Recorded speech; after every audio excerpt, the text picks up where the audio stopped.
Kenyans need to know that as of today, Azimio has over 20 cases against the state that are at various stages in the slow justice system. Some of the cases include the Azimio la Umoja Coalition Party versus the President of Kenya and others. It's a High Court petition challenging the decision of the President to establish a commission of inquiry called the Commission of Inquiry into the Shakahola tragedy. There is the Azimio la Umoja One Kenya Coalition Party versus Japheth Koome and two others. It's a High Court petition seeking for the doctrine and principles of command responsibility to be declared applicable and applied to the members of the National Police Service in the process of the discharge of their duties. We also have the Azimio One Kenya Coalition versus Jubilee Party of Kenya and another. It's a High Court petition challenging the decision of the respondent. I think it's against Parliament, and Speaker. Yeah. It's a petition challenging the decision of the respondent in recognizing the interested party, which is Jubilee, as a parliamentary party, while it is still part and parcel of the petitioner's coalition. That's Azimio. There's also the National Assembly and another versus Okia Omtata and others. This is a Court of Appeal matter challenging the housing levy. The matter is set for hearing, and the date is yet to be issued by the court. The other case is that of Kenneth Njagi and others versus Kenya Kwanza Party or Coalition and others. It's a petition challenging the ruling by Honorable Moses Wetangula, the Speaker of the National Assembly, on the question of which is the majority and minority parties in Parliament or in the National Assembly. There is the Guyo Ali Guracha and others versus Hono Abdi Guyo and others. It's a petition challenging the defection of Isiolo County governor and his deputy from Jubilee to the UDA party. Whether the governor and his deputy are deemed to have resigned and relinquished their positions as a result of the defection. Finally, we have got Jeremiah Kioni versus the Office of the Registrar of Political Parties and the Jubilee Party and 14 others. It's an appeal from the majority decision of the PPDT, in which PPDT complaint, in which it was upheld that the decision of the Jubilee Party National Disciplinary Tribunal, ratified by the party NEC, ousting the complainant from his position as Jubilee SG and revoking membership to Jubilee Party. Just to mention but a few, really. Together, these cases provide a clear pattern of the slow pace of the hearing and conclusion of cases, especially where the state is a subject and senior government officials are involved. We are staring at a clear case of justice delayed and justice denied. On the death of General Ogola, the parliamentary group shared deep condolences with his family and the families of all those who perished together with him. Further, the PG called for a judicial inquest into the accident and death as opposed to mere investigation led by the military that is close to civilians.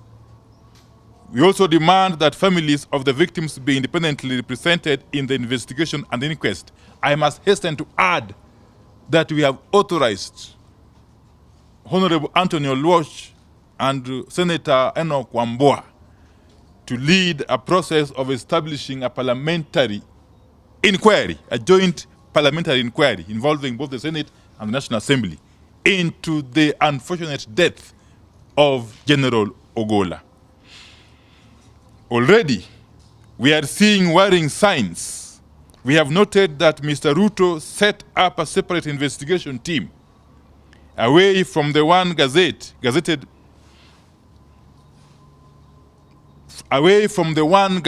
by its Cabinet Secretary Kipchumba Murkomen, in the Gazette notice dated 8th April 2024.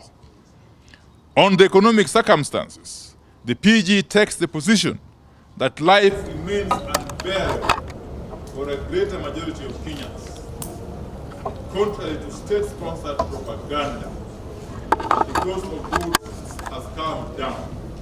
Kenyans are still struggling to put food on the table, pay school fees, access health care, pay house rent, and even bus fare. Kenyans are indeed worse off today than they were at this time last year and the year before. The PG therefore calls on the government to embark on steps that will drastically lower the cost of basic goods. Kenya Kwanza promised that unga would come down to Kenya shillings 100 or less per kilogram. Immediately the regime assumed power. We need that promise fulfilled. On nearly all these issues, the meeting came to the sad conclusion that as a country, we are dealing with an unprecedented case of corruption in government and state capture by people in and out of government. State capture and corruption are at the center of the problems we are grappling with as a people.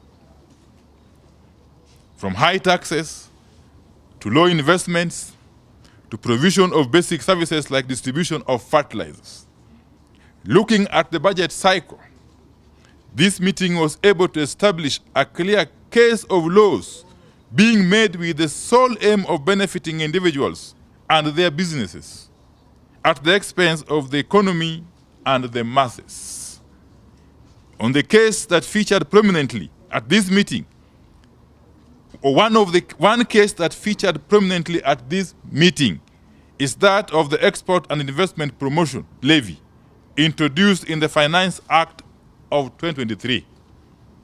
As we warned, together with the Kenya Association of Manufacturers, this levy is killing manufacturing in the country by giving preferential treatment to specific businesses whose owners have captured the apparatus of the state and are using it for personal gain in complete disregard of public good.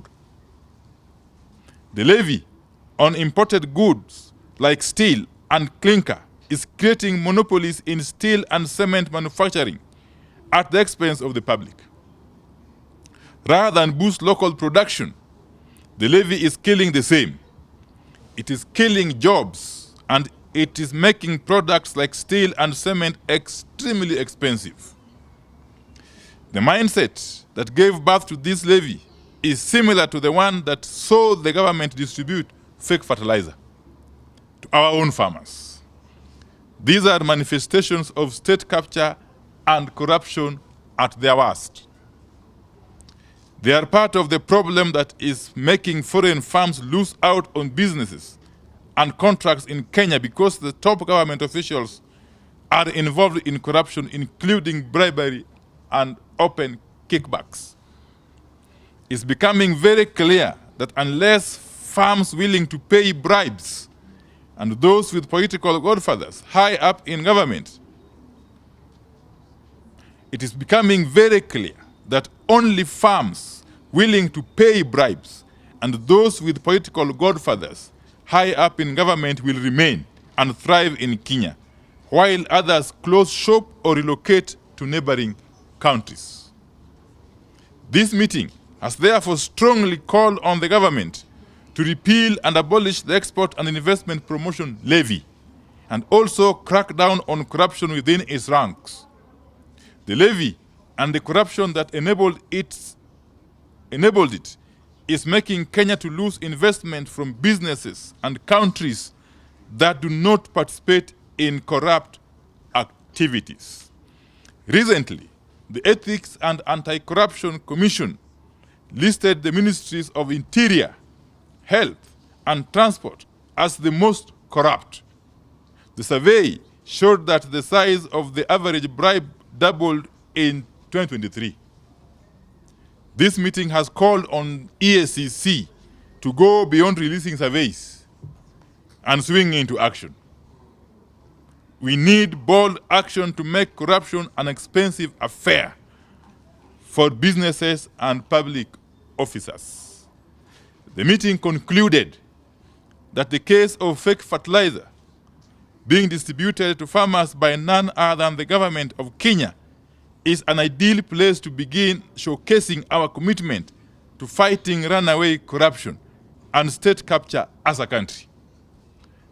The case of fake fertilizer is, in our view, a case of economic sabotage and must be treated as such.